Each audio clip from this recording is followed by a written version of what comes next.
Just because सन का जो centre से ये 9 प्लैनेट्स को उसने बांध के रखा है, बाहर की चीज पे क्या अट्रैक्शन फोर्स लगा रही है, इसके कारण वो वहीं पर रहता है।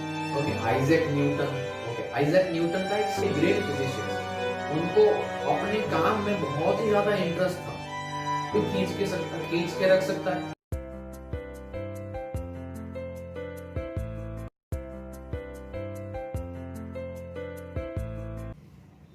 Hello everyone, how are you all?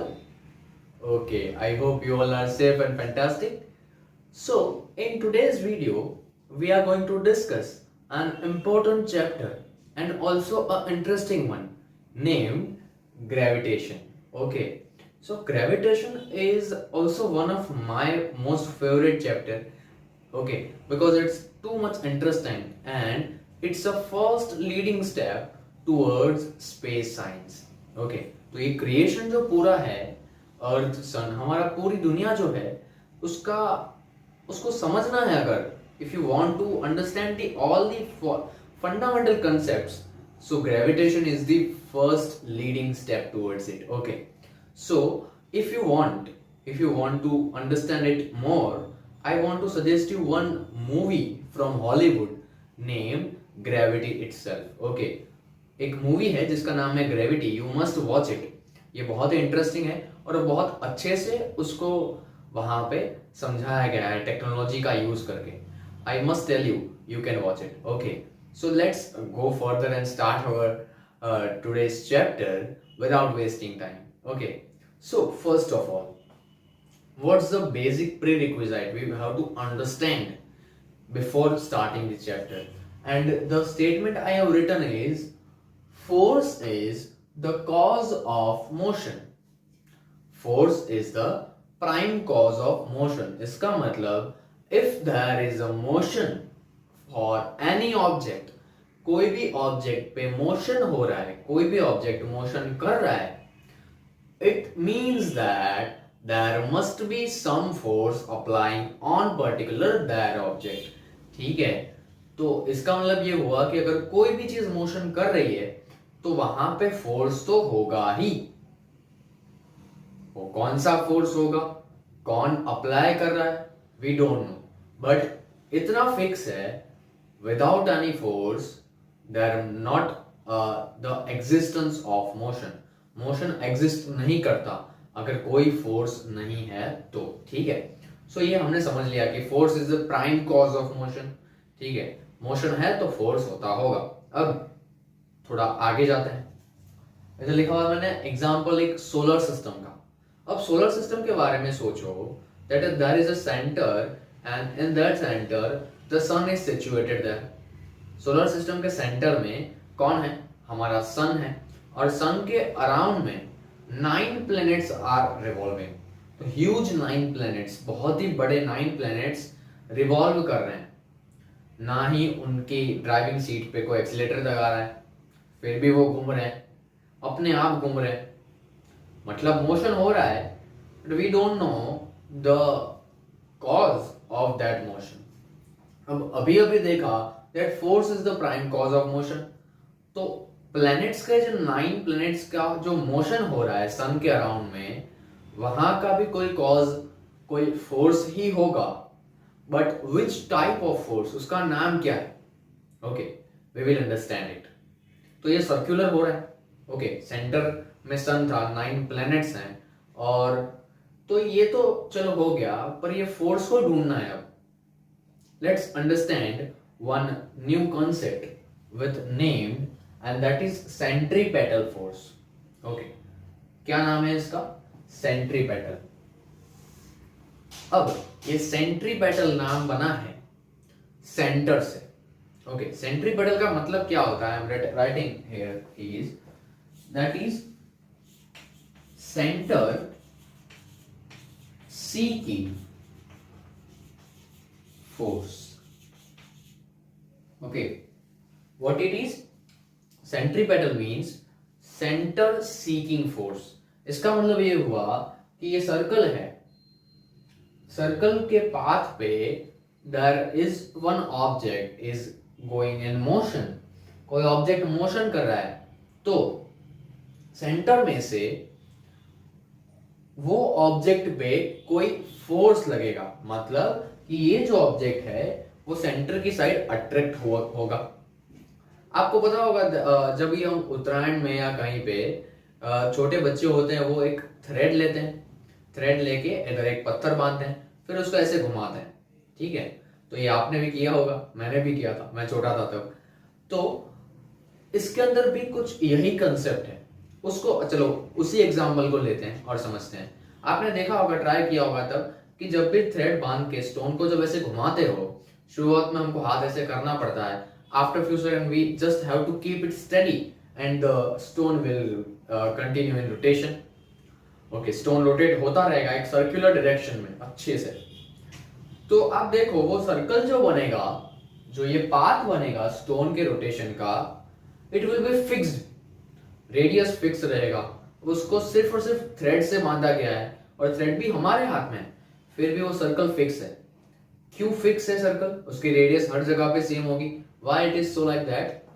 Just because the stone is tied up with the help of thread. मतलब सेंटर से स्टोन को बांधा गया है किसकी हेल्प लेके? थ्रेड की हेल्प लेके। इसलिए पूरा एक सर्कल बन रहा है। अगर थ्रेड नहीं होता, या सोचो हम घुमा रहे हैं और हमारे हाथ से वो छूट गया, तो कहीं पे चला जाएगा। मतलब just because of the centre हमने पकड़ पकड़ के रखा था, वो घूम रहा था ठीक से। सो ये घूम रहा है पत्थर, और किसकी वजह से? सेंटर के अंदर कोई फोर्स लग रहा था, और वो फोर्स उस पत्थर को उस पर्टिकुलर डायरेक्शन में बांध के रख रहा है। ओके, ये ध्यान से समझना। क्या नाम था? Centre seeking force.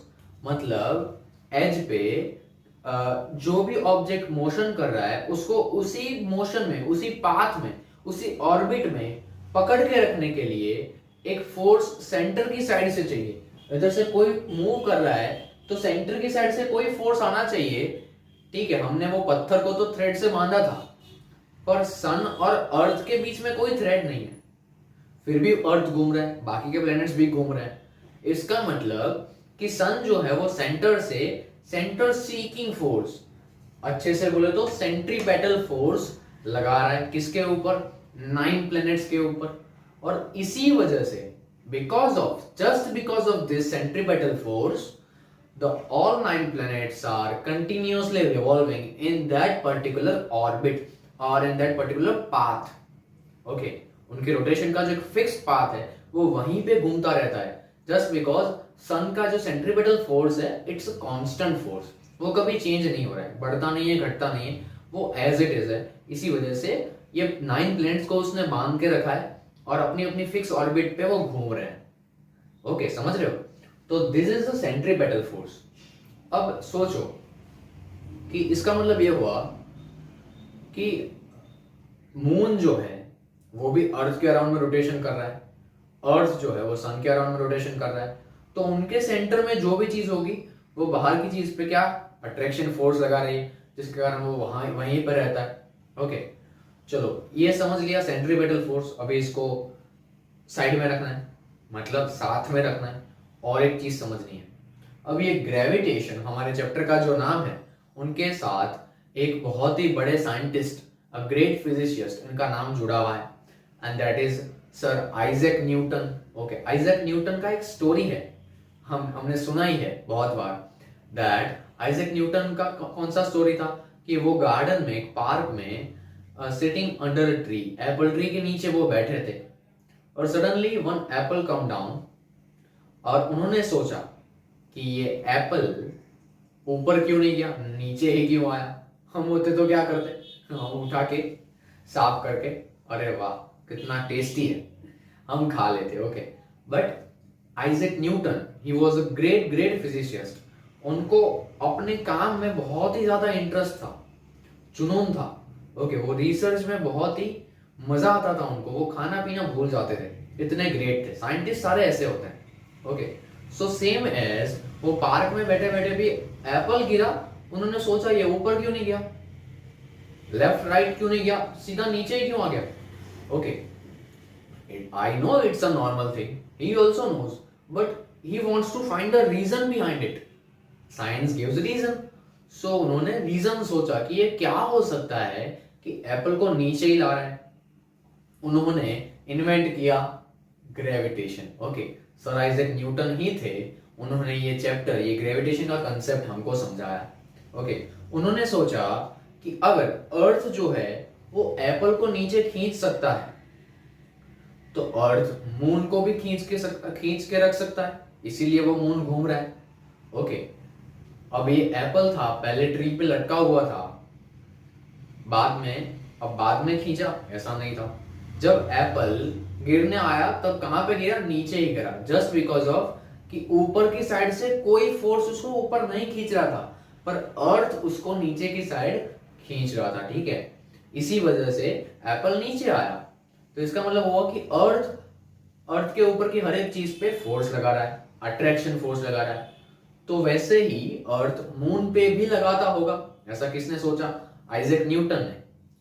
सो उससे उसको पता चला कि same force is responsible for the 9 planets are revolving around the sun.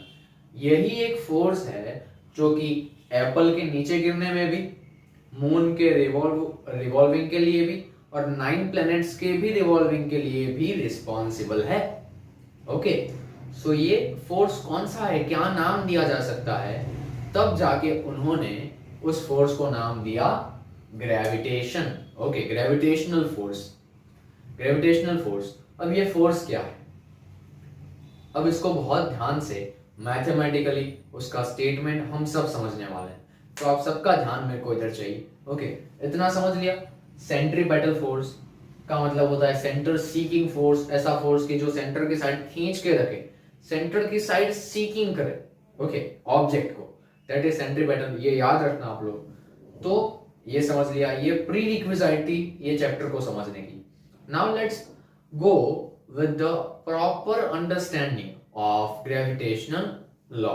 Okay, gravitational flow जो फोर्स जो है उसको अच्छे से समझना है. Let's understand this. Here it is, and that is universal law of gravitation. ये क्या आ गया?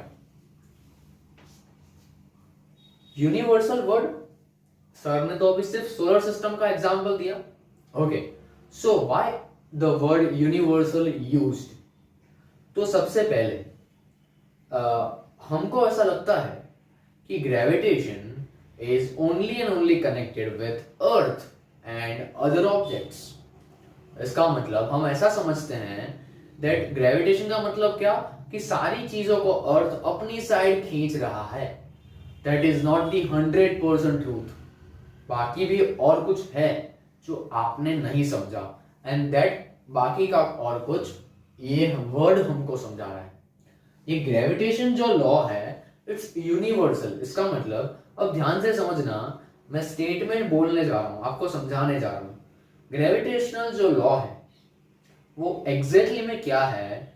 That any two objects from this universe, ये पूरे यूनिवर्स में से कोई भी दो ऑब्जेक्ट अपने ऊपर कोई ना कोई अट्रैक्टिंग फोर्स लगा रहे हैं. ओके, सो दोनों ऑब्जेक्ट के बीच में लगने वाला वो attracting force, and that force is nothing but gravitation. ये सिर्फ अर्थ के रिलेटेड या सन के रिलेटेड नहीं है, कोई भी दो ऑब्जेक्ट हो सकते हैं. वो दो ऑब्जेक्ट एप्पल और अर्थ भी हो सकता है, अर्थ और मून भी हो सकता है, मीट सर और ग्रीन बोर्ड भी हो सकता है. ओके, कुछ भी हो सकता है. तो वो दोनों ऑब्जेक्ट, कोई भी दो ऑब्जेक्ट एक दूसरे पे अट्रैक्टिंग फोर्स लगाते हैं और वो फोर्स को ग्रेविटेशनल फोर्स बोला जाता है. तो सर ये अट्रैक्टिंग फोर्स, ठीक है, आपने बताया, ये भी बताया कि अर्थ जो है वो मून पे अट्रैक्टिंग फोर्स लगाता है. एप्पल पे लगाया, एप्पल आ गया. अब मून पे भी लगा रहा है ऐसा आप बोल रहे हो, तो मून इधर क्यों नहीं आ जाता? Good question. So we will understand it. ठीक है, उसके लिए हमको यूनिवर्सल लॉ ऑफ ग्रेविटेशन अच्छे से समझना होगा, तभी जाके इसका आंसर मिलेगा कि मून हमारे पास क्यों चला नहीं आता. जस्ट बिकॉज कि हम उस पर ग्रेविटेशनल फोर्स लगा रहे हैं. Even after that he is revolving in that orbit. ठीक है, लेट्स अंडरस्टैंड दिस. सो सोचते हैं, let's consider two objects. First object is named A and second is B. दो ऑब्जेक्ट हैं, उनके नाम है उनके मासेस हैं m1 एंड m2. दोनों के मासेस कितने हैं, m1 एंड m2, और दोनों को d डिस्टेंस पे एक दूसरे से a इधर रखा है, b इधर रखा है, तो दोनों के बीच का डिस्टेंस कितना है, d है. और डिस्टेंस कहां से मेजर किया है, ध्यान से देखो, इधर से लेके इधर तक, मतलब दोनों के सेंटर के बीच का डिस्टेंस कितना है, स्मॉल d. तो इतना समझ लिया. अब सर ने अभी बताया कि यूनिवर्स में कोई भी दो ऑब्जेक्ट के बीच में ग्रेविटेशनल फोर्स लगता है, तो हमने वो दो कोई भी ऑब्जेक्ट ले लिए हैं, दोनों को नाम दे दिया है ए और बी. दोनों के मासेस हमारे पास है, एक का मास है m1, दूसरे का है m2, दोनों d डिस्टेंस पे हैं. अब आगे करना क्या है, तो सर ने बताया वैसे कि ये दोनों के बीच में फोर्स लग रहा है. ओके, फोर्स लगा देते हैं. चलो, फोर्स लग रहा है मतलब ये जो है वो इस साइड फोर्स लगा रहा होगा, ये इस साइड लगा रहा होगा. ए जो है वो बी को अपनी साइड खींच रहा है, बी जो है वो ए को अपनी साइड खींच रहा है. ये समझ लिया, पर मैथमेटिकली समझते हैं. सो फोर्स, ओके, उसका सिंबल हम F ले सकते हैं. यस, फोर्स का सिंबल F है. अब ये ग्रेविटेशनल फोर्स है वो किस पे डिपेंड करता है, पहले first we have to understand that gravitational force is depending on. अब आपका ध्यान इधर चाहिए. Okay, it's an important question for your exams also, an interesting one also. So F is directly depends on, F किस पे depend करता है, F is directly depends on the product of masses of two objects. ठीक है, इसका मतलब F किस पे, जो दो ऑब्जेक्ट के बीच में ग्रेविटेशनल फोर्स लग रहा है वो दोनों ऑब्जेक्ट के मासेस जो हैं उनका प्रोडक्ट करना है, तो वो प्रोडक्ट पे फोर्स डिपेंड करता है. It means mathematically F is directly proportional to m1 into m2. Remember this. चलो, ये एक हो गया. दूसरा, एक ही चीज पे और भी कुछ हो सकता है, तो फोर्स और एक चीज पे डिपेंड करता है कि भाई दोनों ऑब्जेक्ट के मासेस पे तो डिपेंड करता है. सीधी बात है कि अगर ये स्टिक जो है फॉर एग्जांपल ये एकदम हल्की है, तो जहां पे पड़ी है वहां पे उसको पकड़ के मैं खींच सकता हूं, पर अगर ये हैवी है तो मेरे को फोर्स ज्यादा अप्लाई करना पड़ेगा. मतलब जैसे मास चेंज हो रहा है वैसे भी मेरे को फोर्स चेंज करना पड़ेगा. तो जितना मास ज्यादा उतना फोर्स ज्यादा, जितना मास कम उतना फोर्स कम. ओके, तो ये समझ लिया. अब कितना दूर पड़ा है, for example there is two magnets, दो मैग्नेट हैं. वी नो कि N और S एक दूसरे को अट्रैक्ट करते हैं, मतलब opposite poles attract each other. तो अब सोचो ध्यान से कि दो मैग्नेट्स के अपोजिट पोल्स को आपने इधर साथ में रखा, they will directly attract to each other, connect हो जाएंगे. पर दो मैग्नेट्स के अपोजिट पोल्स को आप दूर दूर रख रहे हो, तो क्या होगा, सही बात, वो दोनों अट्रैक्ट नहीं कर पाएंगे. Why? The reason only is the distance between them. It means force is also depends on the distance. But कैसे? मास तो बढ़ता था तो फोर्स बढ़ रहा था, पर इधर डिस्टेंस जैसे बढ़ेगा फोर्स कम लगेगा. Means it is inversely proportional. Okay, gravitational force is inversely proportional to the distance between the two objects. Okay, sorry, square of the distance बोल सकते हो आप कि फोर्स जो है, ग्रेविटेशनल फोर्स है, वो दो ऑब्जेक्ट के बीच में अगर लग रहा है तो gravitational force between that two objects is directly depends on the square inverse of the distance between them. तो ये दो चीज आपने याद रख ली, समझ लिया. अब इन दोनों को कंबाइन करते हैं, तो हम क्या लिख सकते हैं, F is directly proportional to m1 m2 by d square. Okay, m1 m2 by d square. Simple सा फॉर्मूला है, f directly proportional to m1 m2 by d square. अब सर सारे फॉर्मूला देखें अभी तक बहुत सारे, पर कहीं पे ये साइन नहीं आया. अब वैल्यू रख भी दे तो इसका करना क्या है? ओके, तो इसको हटाते हैं. यहां पे कौन सा साइन होना चाहिए? ऑब्वियसली इक्वालिटी साइन होना चाहिए. तो हम f इक्वल टू, चलो हम रेडी हैं इक्वालिटी के साइन के साथ. तो किसी चीज को इधर से चेंज करना है तो आगे भी कुछ चेंज होगा. ये प्रोपोर्शनलिटी साइन हटाना है तो we have to add some proportionality constant. Okay, ये प्रोपोर्शनलिटी साइन का मतलब क्या है कि f m1 m2 by d square पे डिपेंड करता है, पर कितने परसेंट पे डिपेंड करता है, हाउ मच. ओके, वो हमको नहीं पता है. बढ़ता है तो बढ़ता है, घटता है तो घटता है, ये पता है. कितना बढ़ने से कितना बढ़ता है ये नहीं पता है. For that we have to do the equality sign. Okay, तो कितना नहीं पता था, उसके लिए इसका मतलब ये हुआ कि ऐसा कुछ है जो वहां पे रखना अभी भी बाकी है. We have to put some constant value there, and we are adding one proportionality constant, that is g m1 m2 by d square. Okay, तो हमने एक proportionality constant रख दिया, उसका नाम है यूनिवर्सल ग्रेविटेशनल कांस्टेंट. क्या नाम है, मेरे साथ बोलो, यूनिवर्सल ग्रेविटेशनल कांस्टेंट. जी जो है उसका नाम है यूनिवर्सल ग्रेविटेशनल कांस्टेंट. ठीक है, तो ये हमने प्रोपोर्शनलिटी साइन रख दिया जो कि कैपिटल जी से इंडिकेट होता है, जो कि हमको हेल्प कर रहा है यूनिवर्सल लॉ ऑफ ग्रेविटेशन का फॉर्मूला डिफाइन करने. ओके, तो मैं फॉर्मूला को डिफाइन कर रहा हूं. ओके, ध्यान से सुनना इसको. ये स्टेटमेंट जो भी है you can note it down also. I will say it once that the gravitational force between the any two objects is equal to the product of masses of that objects and also depends on the distance, the square of the distance between them. ठीक है, तो ये हमारा gravitational force, gravitational law का formula बन गया.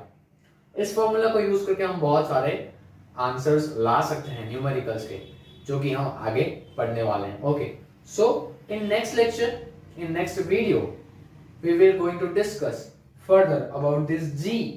Okay, ये जो जी आया है कैपिटल जी, क्या नाम है उसका, क्या नाम है? Very good, universal gravitational constant.